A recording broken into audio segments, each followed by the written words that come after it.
संपत नाही तोच राजकीय नेत्यांच्या अटकेचं सत्र पुन्हा एकदा सुरू झालंय।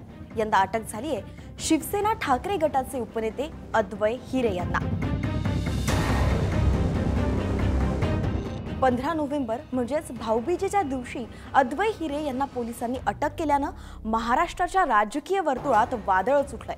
म्हणून जाणून घेऊया कोण आहेत हे अद्वै हिरे, कसा राहिलाय त्यांचा राजकीय प्रवास, ठाकरे गटासाठी ते का महत्त्वाचे आहेत आणि कोणत्या प्रकरणात त्यांना अटक झाली आहे। अद्वै हिरे हे नाशिकच्या मालेगाव मतदारसंघातील ठाकरे गटाचे नेते आहेत। राजकारणाचा वारसा त्यांना घरातूनच मिळालाय।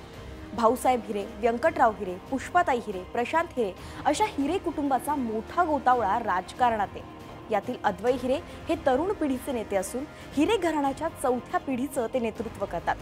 माजी मंत्री प्रशांत हिरे यांचे पुत्र आणि माजी आमदार अपूर्व हिरे यांचे ते भाऊ आहेत। संयुक्त महाराष्ट्र निर्मितीच्या चळवळीत महत्त्वाची भूमिका बजावणाऱ्या भाऊसाहेब हिरेंचा आदर्श त्यांनी घेतलाय।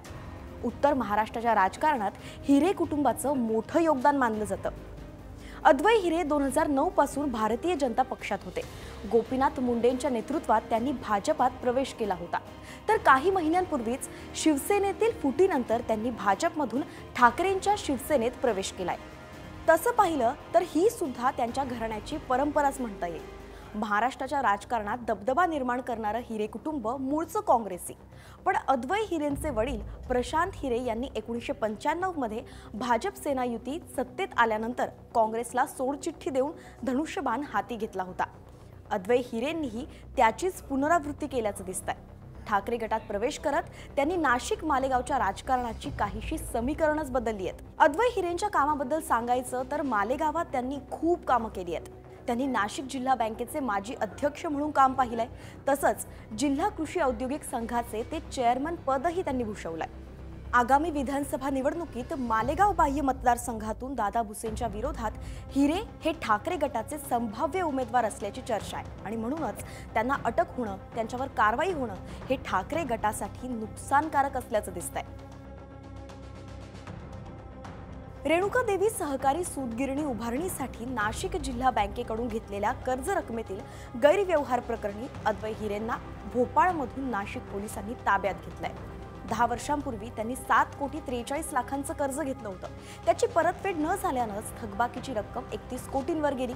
कर्जफेड न झाल्यानं बँकेनं सूतगिरणीची तारण मालमत्ता जप्त करण्याची कारवाई केली। यावेळी प्रकल्पाचं बांधकाम आणि यंत्रसामग्री आराखड्यानुसार नसल्याचं आणि कर्जाची रक्कम हिरे कुटुंबाशी संबंधित असलेल्या व्यंकटेश सहकारी बँकेत वळती करण्यात आल्याचं बँकेच्या निदर्शनात आलं। त्यामुळेच मार्च महिन्यात या दोन्ही संस्थांच्या संचालकांविरुद्ध रमजानपुरा पोलीस ठाण्यामध्ये फसवणुकीचा गुन्हा दाखल करण्यात आला होता। त्यावर आता पुढची कारवाई होतच असताना उच्च न्यायालयानं अद्वै हिरेंचा अटकपूर्व जामीन फेटाळल्यानंतर त्यांना अटक झाली आहे। 20 नोव्हेंबर पर्यंत त्यांना पोलीस कोठडी सुद्धा सुनावण्यात आली आहे, तर त्यांच्या समर्थकांनी ही कारवाई राजकीय सुडातून झाल्याचा आरोप केलाय आणि म्हणूनच नाशिकमध्ये राजकारण सध्या चांगलंच तापलंय। बाकी या प्रकरणाबद्दल तुम्हाला काय वाटतं आम्हाला कमेंट्समध्ये नक्की सांगा आणि अशाच माहितीसाठी न्यूज 18 लोकमतला फॉलो करायला विसरू नका।